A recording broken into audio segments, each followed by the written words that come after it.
Kevin Costner has been making movies for 25 years, everything from Bull Durham and The Bodyguard to Robin Hood and The Guardian.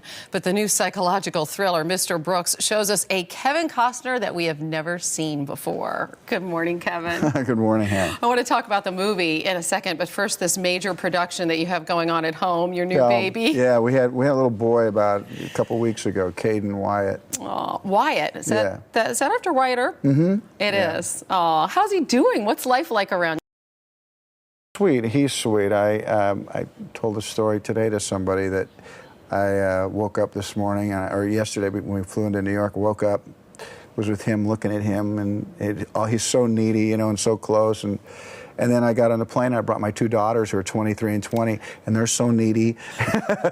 And they both fell asleep, you know, on my lap, too, you know. So it was like I had Caden, who's 2 weeks old, and then, the 5 hours coming out here, there was Annie and Lily, just both took their turns. Oh, that's so sweet. Yeah. Did you have any trepidation about going back there? I know your wife, Christine, you guys have been married, about 3 years? And yeah. she made it clear she wanted to have a family. Yeah, I told that story, too, a little bit. She was, and I like that, in a woman. There was just something very clear about her, besides her being really, having all her outward beauty.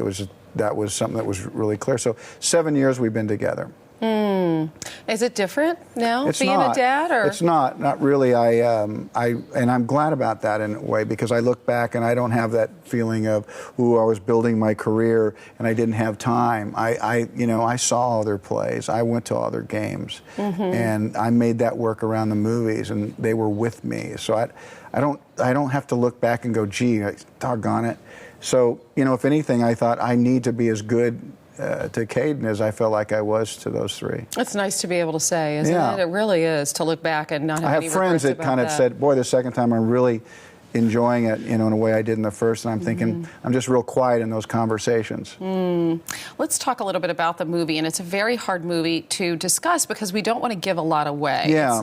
It's an awesome... There's a lot to discuss about it, too, because in some way, we'll put the word out there, serial killer, but I think if people have followed my career, I think they would know that I wouldn't enter into a movie like this unless I thought it had some really interesting entertainment value. It's got a lot of depth to it. Yeah, it does, because I don't gravitate to those movies, won't go watch them myself. But this one had this weird thing where you found yourself, I think, laughing appropriately, yet you understood why you were laughing, and I think you end up with a lot of empathy. And so for me, this movie's not any different than Field of Dreams in a way. It's just hopefully an American classic. Let's take a look at it, and I want to just describe to people that your alter ego is played by William Hurt in this movie, and the dialogue that's going on in your head is played out on screen, and you guys are at an AA meeting here. Let's take a look at a clip. Okay. Yeah. If you were honest, you'd step up there and say, "Hi, I'm Earl. I killed 2 people last night. I really got off on it, but I need your help to be cured." I'm different, Marshall. I won't argue that with you. But this is the only place that has ever helped me be normal, and I have been straight up until last night, for the past 2 years. I'm not going to kill again. And I am not going to quit coming here because it upsets you.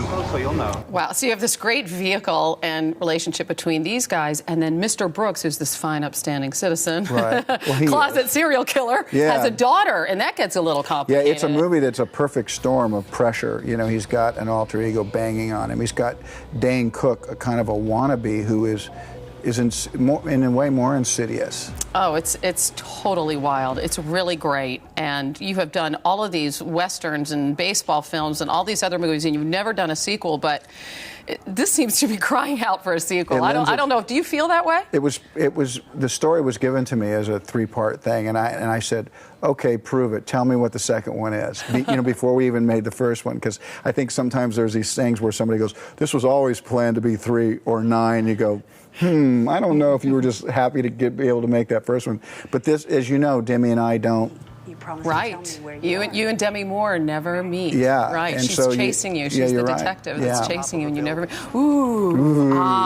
Sitting the table. It's so early in the morning, you can't be scared. I know. It's great to have you here. Thank you. Come back soon, okay? Have a great summer, and good luck with the baby. Congrats. Yeah. We'll Thanks, be right Hannah. back. You're watching The Early Show on CBS.